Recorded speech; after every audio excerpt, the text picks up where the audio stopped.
Hello friends, welcome to all of you on my YouTube channel Sarkari Bharat. तो friends, आज की इस वीडियो में हम बात करने वाले हैं एलसीएम एचसीएफ में हम रिमाइंडर वाले सवाल कर रहे थे, यानी कि शेषफल पर आधारित सवाल। प्यारे बच्चों, अगर यहाँ बात करते हैं शेषफल वाले सवालों की, तो शेषफल वाले सवाल ऐसा कोई एग्जाम नहीं है जहाँ पर क्वेश्चन न पूछे जाते हों। आप बात करें रेलवे की, NTPC, group D, ALP, technician, कोई भी ऐसा एग्जाम नहीं जहां रिमाइंडर बेस्ड क्वेश्चन एलजीएम एचसीएफ से ना पूछे जाते हों। मेरे भाई, एसएससी का कोई एग्जाम नहीं जहां पूछे ना जाते हों। Bihar police constable, UP police constable, Rajasthan police constable, Delhi police constable, कोई पेपर नहीं है जहां क्वेश्चन ना आए। ये वाली जो टाइप है सबसे मोस्ट इंपोर्टेंट टाइप है, हर एक परीक्षा में पूछी जाती है और टाइप है रिमाइंडर बेस्ड। तो चलिए स्टार्ट करते हैं समय ना गवाते हुए।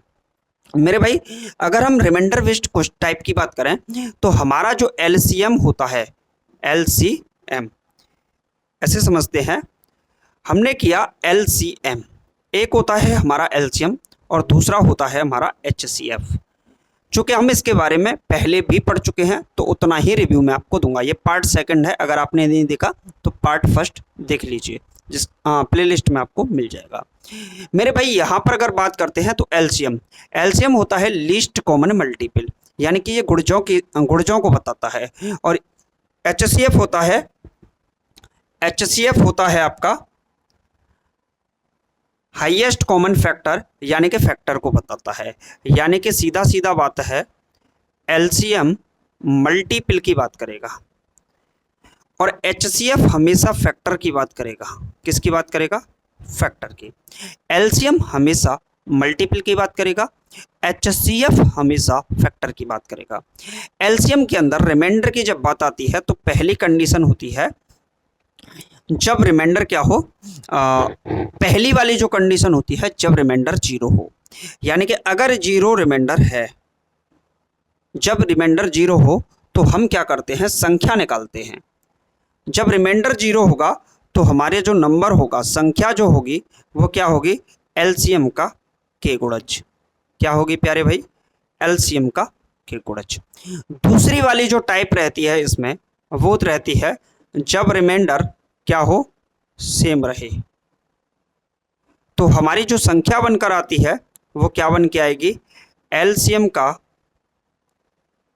के गुणज प्लस का रिमाइंडर। और तीसरी वाली जो टाइप बनकर आती है इसमें, जब रिमाइंडर क्या हो, आपका डिफरेंट हो। क्या हो? डिफरेंट। यानी कि रिमाइंडर कैसा हो मेरे भाई? डिफरेंट हो। तो जो हमारी संख्या बनकर आती है वो आती है एलसीएम का के टाइम्स माइनस का डिफरेंस। अब डिफरेंस किसका होगा? मान लीजिए कि तीन संख्याएं हैं, ए, बी और सी। अगर रिमाइंडर आ रहा है पहली बार में R1, दूसरा आ रहा है R2 और तीसरी बार में आ रहा है R3। अगर हम a माइनस R1 निकाल लें तो इसको बोलेंगे डिफरेंस, b माइनस R2 निकाल लें तो इसको बोलेंगे डिफरेंस, और c माइनस R3 निकाल लें तो इसको भी बोलेंगे डिफरेंस। हमारा डिफरेंस हर एक स्थिति में सेम रहता है। क्लियर है? आगे बात करते हैं। अगला जो स्टेप है इसको समझिए। अगला जो स्टेप है प्यारे भाई, वो है एचसीएफ का। और एचसीएफ में बात करते हैं हम फैक्टर की। किसकी बात करते हैं प्यारे भाई? फैक्टर की बात हम कहीं ना कहीं करते हैं। ठीक है, अगर हम फैक्टर की बात करते हैं तो फैक्टर में सबसे पहली स्थिति क्या होती है, जब रिमाइंडर क्या हो, जब रिमाइंडर आपका नॉट गिवन हो। नॉट गिवन, पहली वाली स्थिति ये रहेगी। तो इस स्थिति में जो आपकी संख्या आएगी वो डिफरेंस से निकलती है। कैसे निकलती है? जो एचसीएफ है वो कैसे निकलता है? डिफरेंस से निकाल सकते हैं संख्या को। क्लियर है? बात समझ में आई कि नहीं? दूसरी स्थिति जो बनती है, जब आपका रिमाइंडर गिवन हो। रिमाइंडर कैसा हो? गिवन है। यानी कि मान लो रिमाइंडर अगर आपका आर ही दे रखा है, तीन संख्या हैं ए, बी और सी। अगर रिमाइंडर आर ही है, रिमाइंडर आर ही है, तो आप लोग घटाओगे तो ये क्या बनेगा, ए माइनस का आर, और ये क्या बनेगा, बी माइनस का आर, और ये जो बनेगा वो C माइनस का R। क्लियर है। और तीसरी वाली कंडीशन बनती है इसमें जब रिमाइंडर डिफरेंट हो, यानी कि शेषफल क्या हो, अलग अलग हो। रिमाइंडर क्या हो, डिफरेंट हो। ठीक है, रिमाइंडर क्या हो, डिफरेंट। तो संख्या हम कैसे निकालते हैं, तो हम क्या करते हैं, मान लीजिए तीन संख्या हैं A, B और C। पहला रिमाइंडर R1 है, दूसरा रिमाइंडर R2 है, तीसरा रिमाइंडर R3 है। इस स्थिति में क्या करते हैं, ये जो डिफरेंस दे रखा है ना, इनका HCF निकालते हैं। क्या निकालते हैं, HCF।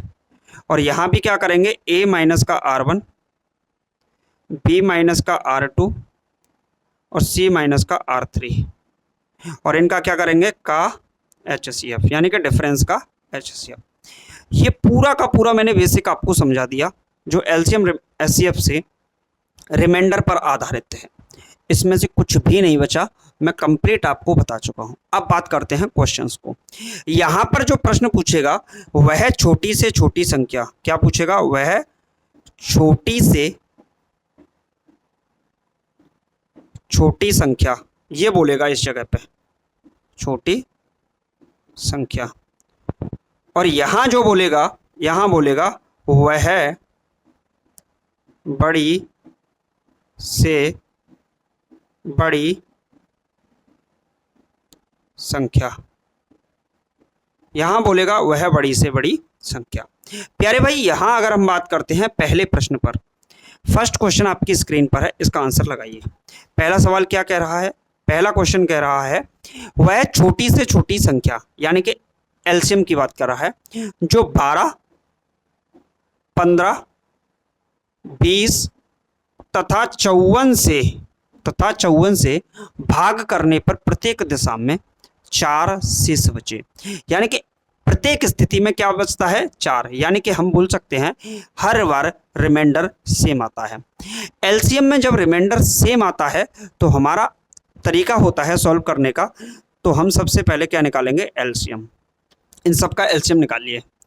जब एलसीएम निकालोगे तो यहां पर एलसीएम आएगा, देखिए 9 छिक्के 54, तो 9 का सबसे 3 का मल्टीपल मिल गया, 2 का सबसे बड़ा मल्टीपल इसमें है 4, 4 तिया 12 हो गया, और एक मल्टीपल बचा 5। तो जो बन के आएगा ये बनेगा 5 20 9 दूनी 18, यानी कि 180। मेरे भाई एलसीएम जो हमारा निकला है, एलसीएम वो 180 निकला है। कितना निकला है, 180। अब हमारी जो संख्या होगी वो क्या होती है, मैंने अभी बताया था, एलसीएम का के गुणज प्लस का रिमाइंडर, यानी कि एलसीएम का के गुणज। मेरे भाई एलसीएम कितना है, 180, के प्लस रिमाइंडर प्रत्येक स्थिति में क्या बचता है, 4, तो 4 ऐड कर देंगे। चूंकि अगर हम यहां पर देखें तो के का गुणा हो रहा है, पहली वाली संख्या 0 है, तो यहां से यूनिट डिजिट 0 ही आएगा, और जब यूनिट डिजिट में 4 को ऐड करेंगे तो आंसर 4 यूनिट डिजिट बनेगा। ये आंसर नहीं हो सकता, ये आंसर नहीं हो सकता, क्योंकि आंसर क्या है, वह छोटी से छोटी संख्या। यानी कि अब हम अगर 180 में 3 का गुणा कर दें, 180 में 3 का गुणा कर दें और 4 ऐड कर दें, क्योंकि हमारे ऑप्शन इसी हिसाब से सेट हैं। 18 दूनी 18 तिया 54, 540 प्लस 4, कुल मिलाकर कितना हो जाएगा, 544। मेरे भाई ये आंसर आपका हट गया, ऑप्शन नंबर डी इस सवाल का सही जवाब हो गया है।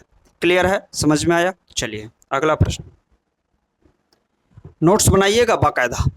अगला है वह छोटी से छोटी संख्या, जैसे 18, 27, 36 से अलग अलग भाग देने पर शेष क्रमशः 5, 14, 13, 23 रही होगी। मेरे भाई अब की बार जो रिमाइंडर है ना, वो एक रिमाइंडर दे रखा है आपका 5, दूसरा 14, तीसरा 13। अगर हम यहाँ से 5 लिखें, यहाँ 14 लिखें और यहाँ 13 लिखें, और इन सब के अगर माइनस करते हैं तो ये बनेगा आपका 13, ये बनेगा आपका 13, और ये बनेगा आपका कहीं ना कहीं, अच्छा जी 36, 23 होगा। ये कितना है, 23, तो ये भी कितना आएगा, 13। यानी कि प्रत्येक स्थिति में रिमाइंडर क्या बन रहा है, रिमाइंडर शेषफल समान आ रहा है। प्रत्येक स्थिति में रिमाइंडर क्या है, सेम आ रहा है। तो हमारा जो सबसे पहला मेथड है वो क्या करते हैं, हम एलसीएम निकालते हैं। 18 और 27 36 का एलसीएम, तो 3 का सबसे बड़ा मल्टीपल यहाँ पर 27 है, गुणे 9 चौके 36, 9 आ चुका है, 9 दूनी 18, 9 आ चुका है, तो 4 ही बचा, 27 दूनी 54 दूनी 108, एलसीएम कितना हो जाएगा, 108। संख्या अगर हम निकालने के लिए जाएंगे तो कितनी आएगी, 108 एलसीएम मल्टीप्लाई के माइनस का डिफरेंस, माइनस का डिफरेंस। तो के की वैल्यू एक ही मान लें, के की वैल्यू क्या मान लें, एक ही मान लें, क्योंकि ऑप्शन भी आपके पास में ही है। तो 108 का गुणा 1 से करोगे 108 ही, माइनस डिफरेंस कितना है 13, तो ये जो बचकर आएगी संख्या वो बनेगी 95, 95। यानी कि ऑप्शन नंबर ए इस क्वेश्चन का राइट आंसर हो जाएगा। प्यारे साथी, सब कुछ समझ में आ रहा है कि नहीं, कमेंट बॉक्स में बताइएगा। अगला प्रश्न देखते हैं। नेक्स्ट क्वेश्चन आपकी स्क्रीन पर है और नेक्स्ट क्वेश्चन है, वह सबसे छोटी संख्या कौन सी है। आपसे पूछा है वह सबसे छोटी संख्या कौन सी है जो 1936 से घटाने पर प्राप्त परिणामी संख्या को 9, 10, 15 में से किसी से भी भाग देने पर शेष 7 होगा। एक बात बताइए, छोटा सा पॉइंट है, यहां से इस क्वेश्चन को तोड़ता हूं मैं, वह सबसे छोटी संख्या कौन सी है, इस बात को पकड़ा और मैंने आगे पढ़ा 9, 10, 15 में से किसी से भी भाग देने पर शेष 7 होगा। मैंने इतनी बात को तोड़ लिया। मेरे भाई इस वाले सवाल को पहले करते हैं सॉल्व, बीच वाली लाइन को भूल जाओ। अगर हम बात करें 9 की, यहां सॉल्व करते हैं, बात करें 9 की, 10 की और 15 की, तो कहीं ना कहीं इसका एलसीएम निकालेंगे। एलसीएम होगा 3 का मल्टीपल यानी कि 9, ये एक 2 बनेगा, एक 5 बनेगा, ये बनकर आएगा आपका 90। क्या बनेगा, तो जो आपका एलसीएम बनकर आया है वो क्या बनकर आया है, 90 आ गया है। अगर आप पढ़ोगे वह सबसे छोटी संख्या कौन सी है जिससे 9, 10, 15 में से किसी से भी भाग देने पर शेष 7 रहेगा, यानी कि जो हमारा रिमाइंडर है हर एक स्थिति में सेम रहता है। मेरे भाई अगर रिमाइंडर सेम रहेगा तो हमको पता है एलसीएम का के गुणज प्लस का हमारा रिमाइंडर, यही तो बनता है। तो एलसीएम है 90, के प्लस रिमाइंडर कितना होगा, रिमाइंडर होगा 7, कितना होगा 7। तो अगर हम के की वैल्यू 1 मान लेते हैं तो जो हमारा संख्या निकल कर आएगी वो क्या निकल कर आएगी, 97, क्योंकि 90 एकम 90 और 7 97। उसने अब बोलिए, देखिए आगे प्रश्न अब पढ़ना है, जिसे 1936 से घटाने पर प्राप्त परिणामी संख्या। मेरे भाई 1936 में से एक संख्या मैंने x घटा दी और बोल रहा है प्राप्त परिणामी संख्या 9, 10, 15 में से किसी से भी भाग करने पर देने पर समान शेषफल 7 देती है। तो समान शेषफल 7 देती है, वह संख्या कितनी है, 97 है। तो मैं इसको निकाल चुका हूं। बताइए किसी भी स्टूडेंट को यहां तक कोई किसी भी प्रकार की प्रॉब्लम हो तो। ठीक है भाई, ये क्वेश्चन कौन सा था भाई, ये था, अच्छा जी। लेकिन अब प्रश्न हमारा 97 पर टिक जाता तो ऑप्शन बन जाता, लेकिन मुझे जाना कहां तक है, 1936 तक। तो मैं के की वैल्यू 1 ना लेकर के की वैल्यू लेता हूं यहां से 21। क्या लेता हूं, 21। जब मैं के की वैल्यू 21 लूंगा तो यहां लिखूंगा 90 गुणे 21 प्लस का 7। तो ये वाली जो संख्या बनकर आएगी वो क्या बनकर आएगी, वो समझिए, क्योंकि मेरा जो मल्टीपल में जा रहा है 1936 तक जा रहा है, तो मुझे खींचकर अपने एलसीएम 90 है, 90 को 1936 के पास तक ले जाना है। तो 90 में अगर मैं गुणा 21 का करता हूं, 90 एलसीएम हुआ, के का मतलब 21 प्लस 7, इसका मतलब हुआ एलसीएम का के प्लस का रिमाइंडर। इस वाली स्थिति को मैंने शॉर्ट में लिखने की कोशिश की है कहीं ना कहीं।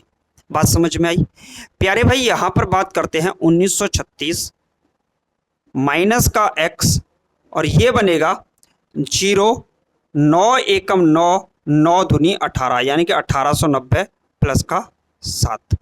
इसको इधर खींच कर लाइए तो ये 1897 बन जाएगा कहीं ना कहीं। 1936 माइनस का 1897 और x को ट्रांसफर कर दीजिए x। अगर मैं इसको घटाता हूं तो 1936 में से मुझे घटाना है 1897। 16 में से 7 गया तो 9 बचेगा, 12 में से 9 गया तो 3 बचेगा और यही आपका आंसर है ऑप्शन नंबर सी 39 इस प्रश्न का सही जवाब होगा। थोड़ा क्वेश्चन डिफिकल्ट लेवल में था, मैंने प्रश्न को इसी वजह से लिया था, लेकिन प्रश्न आप देखोगे तो टेक्निकल वे में आप इसको अलग अलग तरीके से करोगे तो आसान बन जाएगा। ऑप्शन से भी कर सकते थे लेकिन ऑप्शन का यूज इतना अधिक नहीं हो पाएगा, बड़ा कठिन हो जाएगा ऑप्शन से करना। क्लियर है मेरे भाई? अगला प्रश्न, वह सबसे बड़ी संख्या, मेरे भाई सबसे बड़ी पूछी है, इसका मतलब हमसे HCF की बात करेगा, जिससे 61, 72, 83। पहली संख्या है 61, दूसरी है 72 और तीसरी है हमारी 83 को भाग देने पर, भाग करने पर शेषफल क्रमशः 1, 2, 3 बचता है। तो जो भी शेषफल बचता है हम उसको क्या कर देते हैं, घटा देते हैं, क्योंकि आप लोगों को पता है जो मैंने कंडीशन बताई है HCF के केस में, जो कंडीशन बताई है वो ये है कि जब रिमाइंडर डिफरेंट हो, यानी कि भाग शेषफल अलग अलग आए तो हम डिफरेंस का HCF लेते हैं। और मेरे भाई जब डिफरेंस का HCF लेंगे तो यहाँ से डिफरेंस निकल कर आएगा 60, यहाँ से डिफरेंस निकलेगा 70 और यहाँ से डिफरेंस निकल कर आएगा 80। और मैं अगर बात करता हूँ HCF की तो 60, 70 और 80 का जो HCF होगा वो कहीं ना कहीं 10 होगा। ये तो सिखाने की आवश्यकता नहीं है, सबसे बेसिक लेवल यही है। अगला प्रश्न देखिए, अच्छा यहीं तक थे, ठीक है भाई। 5 सवाल मैंने करा दिए, 4 सवाल मैंने करा दिए, पुराना जो भी बेसिक था वो मैंने रिपीट कर दिया। उम्मीद है आपको वीडियो अच्छा लगा होगा।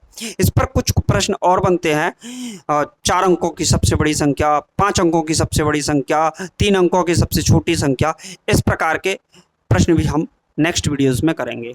प्यारे भाई, अगर आपको वीडियो अच्छी लगी है तो लाइक करना भूलें ना, सब्सक्राइब वगैरह अगर आप लोग चाहें तो कर सकते हैं, क्योंकि नोटिफिकेशन तभी आपको मिलेगा। बाकी मिलते हैं, और ऐसा कोई एग्ज़ाम नहीं इसके लिए ये मैथ्स की क्लास आपके लिए रामबाण साबित ना हो। मेरे भाई रीजनिंग भी चल रही है और रीजनिंग अल्फ़ाबेटिकल सीरीज से हमने स्टार्ट किया, कंप्लीट उसको भी कराया जा रहा है। हिंदी भी आपकी चालू हो चुकी है, कंप्लीट उसको भी कराया जा रहा है। बाकी मिलते हैं नेक्स्ट वीडियो में। Thank you for watching this video. जय हिंद, जय भारत।